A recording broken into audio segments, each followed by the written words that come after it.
Hi friends, ఈ వీడియోలో మనం ఎలక్ట్రికల్ కాంట్రాక్టర్ వర్కింగ్ గురించి చూద్దాం. జస్ట్ ఫర్ అండర్స్టాండింగ్, ఈ కాంట్రాక్టర్ చూస్తే ఏబీబీ మేక్, దీనికి input power supply RYB red yellow blue connect చేశారు. అవుట్పుట్ కూడా ఆర్వైబి కనెక్ట్ చేస్తుంది. సో కానీ అవుట్పుట్ వచ్చేటప్పటికి మోటార్ టెర్మినల్స్ని కనెక్ట్ చేస్తున్నాం అనమాట. సో ఇప్పుడు input power and output motor టెర్మినల్స్కి మధ్యలో మనం కాంట్రాక్టర్ని యూజ్ చేసాం. ఇది సర్క్యూట్ని మేక్ అండ్ బ్రేక్ చేస్తుంది అనమాట. ఓకే, సో ఇది సర్క్యూట్ని మేక్ అండ్ బ్రేక్ ఎలా చేస్తుంది? దీని వెనక చూస్తే ఇక్కడ ఒక ఎలక్ట్రోమాగ్నెటిక్ కాయిల్ ఉంటుంది. ఇక్కడ A1 A2 అని చూసారు కదా, 100 to 250 వోల్ట్స్ ఇది కాయిల్ సప్లై అనమాట. ఎప్పుడైతే ఈ కాయిల్ సప్లై దీనికి వస్తుందో ఇది హోల్డ్ అయ్యి ఈ కాంట్రాక్ట్ని మేక్ అండ్ బ్రేక్ చేస్తుంది.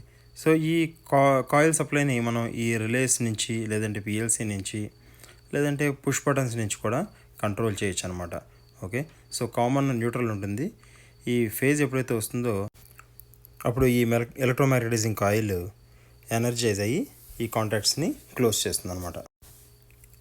కాంట్రాక్టర్ మీద దాని టెక్నికల్ స్పెసిఫికేషన్స్ అన్నీ మెన్షన్ చేశారు.